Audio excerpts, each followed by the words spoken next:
আসসালামু আলাইকুম, আশা করি সবাই ভালো আছেন। একটা অস্বস্তিকর ব্যাপার নিয়ে কথা বলতে বাধ্য হচ্ছি, নিত্যপণ্যের বাজারটাকে নিয়ে। নিত্যপণ্যের যা দামের অবস্থা দাঁড়িয়েছে তাতে করে এটা একেবারে অসহনীয় পর্যায়ে চলে গেছে। আপনি যে জিনিসটাই কিনতে যান, কাঁচা কোনো সবজি বা অন্য মাছ, মাংস, ডিম ইত্যাদি ইত্যাদি, কোন জিনিসটার দাম কমেছে আমাকে একটু বলতে পারবেন? অস্বস্তিকর বললাম এই জন্য যে এই সময়ে এই কথাগুলো বলার কিন্তু ইচ্ছা ছিল না, কিন্তু আমি অন্তত পক্ষে এটা বলার চেষ্টা করছি। একটা ঘটনা আমার মনে পড়ছে। বিগত দিনগুলোতে আমি এমন অনেক মানুষকে সমালোচনা করা দেখেছি যারা বর্তমানে মুখ বন্ধ করে আছে। এই ব্যাপারটা হওয়াটা একদমই আনএক্সপেক্টেড। অন্ততপক্ষে আমি যেটা মনে করি, আমি সাধারণ মানুষের কথাটা বলার চেষ্টা করি।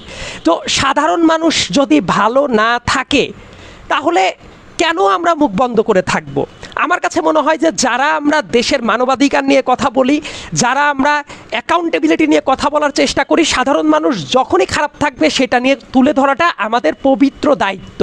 এই জন্য আমি অন্তত পক্ষে ওয়াচডগের ভূমিকাটা পালন করতে চাই এবং সেই জায়গা থেকে আমি কথাগুলো বলছি। নিত্যপণ্যের বাজারের ব্যাপারটা বলতে গেলে দেখবেন মাছের দাম বেড়েছে, মাংসের দাম বেড়েছে, মশলার দাম বেড়েছে, কাঁচা সবজির দাম তো সীমাহীন বেড়ে গেছে। ইভেন গরিবের যে ন্যূনতম যেটা আমিষ যেটা সাপ্লাই করে অর্থাৎ ডিম, সেই ডিমের দাম সীমাহীন রূপে বেড়ে গেছে। ডিমের 1 ডজন ডিমের দাম দেখবেন 170 টাকা থেকে শুরু করে 180 টাকায় বিক্রি হচ্ছে। এই রকম দাম আমার জীবনে আমি কখনো দেখি নাই। সো এই যে এত অসহনীয় পর্যায়ে বেড়ে যাচ্ছে, সেই ব্যাপারটা নিয়ে কি কারো কোনো মাথা ব্যথা আছে? ইনফ্যাক্ট মিডিয়ার, এই সরকারটা জনগণের স্বার্থেই এই সরকারের সফল হতে হবে, সেটা যেমন সত্য, একই সাথে যেসব জায়গায় ব্যর্থতা থাকবে সেই ব্যর্থতাটা তুলে ধরার দায়িত্ব কাদের? মিডিয়ার এবং অন্য সবার। তো হঠাৎ করেই আপনারা কি সবাই আবার যে সরকার যখন চেঞ্জ হয় তাদেরকে শুধু প্রশংসা করার জন্যই আপনারা বসে থাকেন?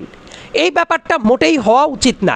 কারণ গরিব মানুষ যারা মাছ মাংস কিনে খেতে পারে না, তারা অন্তত পক্ষে একটা ডিম কিনে খায় বা ডিমের অর্ধেক কিনে খায়, প্রোটিন সাপ্লাইয়ের জন্য। সেই জিনিসটাও তো বাধাগ্রস্ত হচ্ছে। সো এই জায়গাতে আমি মনে করতে চাই যে অ্যাকাউন্টেবিলিটি নিশ্চিত করার অনেকটা দরকার আছে। আর একটা গুরুত্বপূর্ণ ব্যাপার হলো, কোনো কথা যখনই আসবে দেখবেন সুন্দর মতো চাপিয়ে দেওয়া হবে সিন্ডিকেটের দোষ, সিন্ডিকেট এই করেছে ওই করেছে। আমি এত জটিল কথা বুঝতে চাই না। আমি বুঝতে চাই সিন্ডিকেট কি অন্য কোনো জিনিস? সিন্ডিকেট তো মানুষই চালায়। তাহলে মানুষই যদি চালায় এইটা কেন আইডেন্টিফাই করা যাচ্ছে না? মানুষই যদি চালায় তার মানে এইটা আইডেন্টিফাই করা ভেরি মাচ পসিবল। আমি তো দেশের স্টেটকে ভিজিবল দেখতে চাই, দেশের আইন শৃঙ্খলা রক্ষাকারী বাহিনীকে ভিজিল্যান্ট দেখতে চাই, এমনকি আর্মিকে নামিয়ে দেওয়া হয়েছে, তাদের হাতেও ম্যাজিস্ট্রেসি পাওয়ার আছে। তাহলে কেন এই সিন্ডিকেট ভাঙা যাবে না? অর্থাৎ সরকার কোনো একটা কথা বলে দায় মুক্তি যদি পেতে চায়, আমি তো চাই মিডিয়া থেকে শুরু করে যারা সিভিল সোসাইটির আছেন তাদের তো এটা চেপে ধরা উচিত যে কেন এই ব্যর্থতাগুলো হচ্ছে। ডিমের দাম তো আজকে কালকে বাড়ে নাই, বেশ কিছুদিন ধরে বেড়েছে, সবজির দামও অনেক দিন ধরে বেড়েছে। তাহলে সরকার এবং সরকারের প্রতিনিধি যারা আছে তাদেরকে তো সরাসরি প্রশ্ন করতে শেখা উচিত। দুর্ভাগ্যজনকভাবে মিডিয়ার ভাই বোনদেরকে কেন যেন এই সরকারের যতটা প্রশংসা করা দেখছি ততটা অ্যাকাউন্টেবিলিটি নিশ্চিত করার কাজটা করা দেখছি না। এই কাজটা হওয়া উচিত ছিল না। দেখেন, আমরা অনেক ভালো ভালো কথা বলতে পারি, অনেক পলিসিগত চেঞ্জের কথা বলতে পারি, যত সংস্কারের কথাই বলি না কেন, মানুষ যদি পেটে খেয়ে ভালো না থাকতে পারে তাহলে যত সংস্কারের কথাই বলি, সব সংস্কারের কথা, সব ভদ্রলোকের আলাপ ব্যর্থ হয়ে যাবে। কারণ মানুষ আসলে দিন শেষে, সাধারণ মানুষ 3 বেলা ভালো মতো খেতে চায়, ন্যূনতম কম দামে খেতে পারছে এটা তারা দেখতে চায়। তারা এত সংস্কারের বড় বড় আলাপ তারা বুঝে না। সো আমি অনেক ক্ষেত্রে বলি এই সরকারের অনেক জায়গায় অনেক সফলতা আছে, একই সাথে পিপল টু পিপল কানেকশনের যে জায়গাটা, এই জায়গাটা সিরিয়াস লেভেলের দুর্বলতা আছে। এই ব্যাপারটা ভাবা উচিত। সাধারণ মানুষ কি চাচ্ছে এই ব্যাপারটা যদি কেউ না বুঝে, আমার কাছে মনে হয় তাহলে সরকারের সাথে সাধারণ মানুষের একটা বড় সড়ো দূরত্ব হয়ে যাবে। একটা ঘটনার কথা আমি মনে করে দেই, 2007 সালের ঘটনা, 1/11 সরকারের কথা সবারই মনে থাকার কথা। প্রথম দিকে সেই সরকারটা কিন্তু অনেক জনপ্রিয় ছিল, কারণ বাংলাদেশের মানুষ ট্রেডিশনালি অ্যান্টি ইনকামবেন্সিতে বিশ্বাস করে যে বিএনপি নাই, আওয়ামী লীগ নাই, অন্য কেউ এসে সংস্কার করে ফেলবে, মানুষ খুবই খুশি। কিন্তু 4-5 মাস যেতে না যেতেই ওই সরকার কিন্তু ব্যাপকভাবে অজনপ্রিয় হয়ে গেল। আমি খুবই ছোট ছিলাম, কিন্তু আমার মনে আছে চালের কেজি 17 টাকা 18 টাকার থেকে শুরু করে এক লাফে 42 টাকা হয়ে গেল। মানুষের ভেতরে ওই যে 1/11 সরকার অজনপ্রিয় হয়ে যাওয়া শুরু করলো। সো বর্তমান সরকার যদি দ্রব্যমূল্যের দামে যদি লাগাম না লাগাতে পারে, তাহলে কিন্তু সেম ধরনের একটা সম্ভাবনা আবারও তৈরি হতে পারে। এই জন্য সিভিল সোসাইটির যারা আছেন এবং মিডিয়ার যারা আছেন, আমি খুবই দ্ব্যর্থহীন কণ্ঠে বলতে চাই, আপনাদের কাজ তোষামোদি করা না, যারা চেয়ারে বসবে তাদের কাছে খুঁটে খুঁটে প্রশ্ন করে অ্যাকাউন্টেবিলিটি নিশ্চিত করা।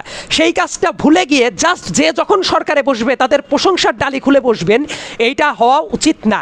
আর সিন্ডিকেট ভাঙার জন্য কেন, আমি তো দেখতে চাই আর্মির ম্যাজিস্ট্রেসি পাওয়ার আছে, একদম রুট লেভেল থেকে যে পণ্যটা আসছে সেটা আসার পরে কিভাবে দাম বেড়ে যাচ্ছে এইটা ধরে আমি ব্যবস্থা নেওয়া দেখতে চাই। তাতে সে যেই থাক, বিএনপির লোক থাক, জামাতের লোক থাক, নির্দলীয় লোক থাক, কোনো বড় ব্যবসায়ী লোক থাক, তাদেরকে আপনারা ধরেন, অ্যারেস্ট করেন, গ্রেপ্তার করেন। এই কাজগুলো যদি না করেন, না করে শুধু সিন্ডিকেটের পর দোষ চাপাবেন, তাহলে তো আপনারা ব্যর্থ। এই ব্যর্থতার দায়ভার আপনাদের নেওয়া উচিত।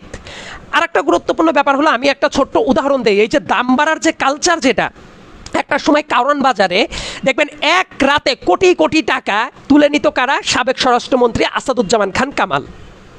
প্রতি রাতেই এই কাজটা হতো। তো আসাদুজ্জামান খান কামাল এখন নাই, এই ঘটনাটা জাস্ট রিপ্লেস হয়ে গেছে এবং অন্য পলিটিক্যাল দলের লোকজন এই জায়গাগুলো দখল করে নিয়েছে।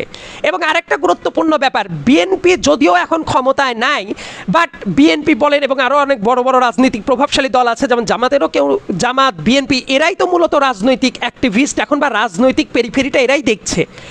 বিএনপির সেন্ট্রাল পজিশন থেকে অনেক ভালো পদক্ষেপ নেওয়া হচ্ছে, অনেক মানুষকে কাটছাট করা হচ্ছে, অনেককে বহিষ্কার করা হচ্ছে, তারা পলিসিগতভাবে অনেক ভালো কাজ করছে। এটা যেমন সত্য, একই সাথে আর একটা ব্যাপার সত্য, রুটে লোকাল জায়গার নেতাকর্মীদের পর বিএনপির সেন্ট্রাল লেভেলের নেতাকর্মীদের কন্ট্রোলটা অসম্ভব রকমের কম বলেই আমার কাছে মনে হচ্ছে। এই কথাটা বললে অনেকে খেপে যেতে পারেন, বাট এটা বাস্তবতা, আর যেটা বাস্তবতা সেটা আমি বলেই যাব, তাতে কেউ খুশি না হলে কেউ বেজার। কারণ রুট লেভেলের অনেক বিএনপির যারা নেতাকর্মী আছে, কেন্দ্র থেকে যারা কমান্ডগুলো মানছে না, তারা দেখেছি আমি 5 তারিখের পরেই হাটবাজার দখল করা, বালুমহল দখল করা, বাস স্ট্যান্ডের বিভিন্ন প্রজেক্ট দখল করা, তারা এই কাজে মনোযোগী হয়েছে। কেন্দ্র থেকে কিন্তু অনেক ভালো কাজ করার ব্যবস্থা করা হচ্ছে। তাহলে এদেরকে লাগামটা কে টানবে?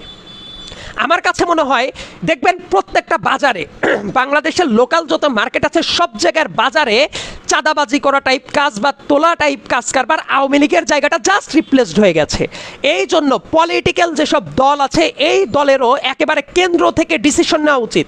তাদের যারা বেয়ারা কর্মী আছে লোকাল লেভেলে, যারা এরকম দখলবাজিত্বের কাজ করছে, বাজার দখল করা, বিভিন্ন কাজ করা, তাদের পর যদি কন্ট্রোল না নিয়ে আসতে পারেন, তাহলে পরিবর্তিত বাংলাদেশের যে স্বপ্ন, সেই স্বপ্নটা কিন্তু ধূলিসাৎ হয়ে যাবে।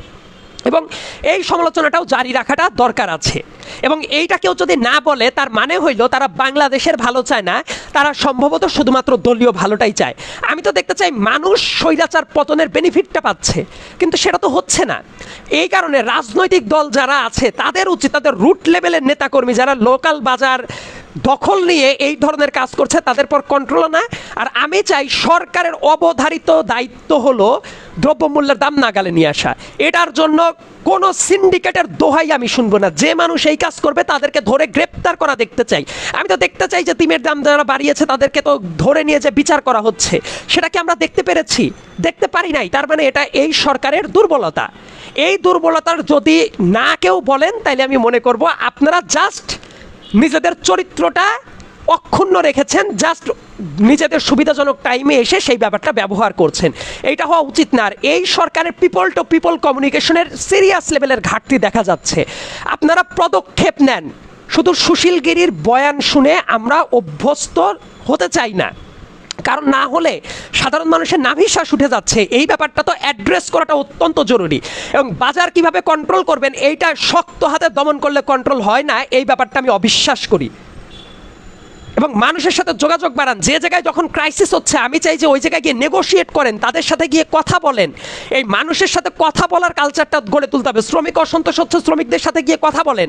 বাজার কেন প্রবলেম হচ্ছে, বাজার মনিটরিংয়ে একদম জোরপূর্বক কর্মসূচি গ্রহণ করেন। শুধুমাত্র সংস্কারের কর্মসূচি দিয়ে মানুষের পেট ভরবে না।